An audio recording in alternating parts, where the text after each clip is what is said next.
Николай Алексеевич Некрасов. Белый день недолг, белый день недолг, вечера длинней, крики перепелок реже и грустней. Осень невидимкой на землю сошла, сизо-серой дымкой небо облекла.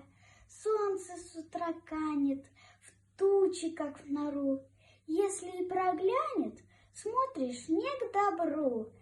Словно как стыдливым золотым лучом пробежит по нивам, глядь перед дождем. Побежал проворно оживленный ключ и ворчит задорно, как где я могуч. Весь день ветер дует, по ночам дожди, пес работу чует, до пельшнепу жди.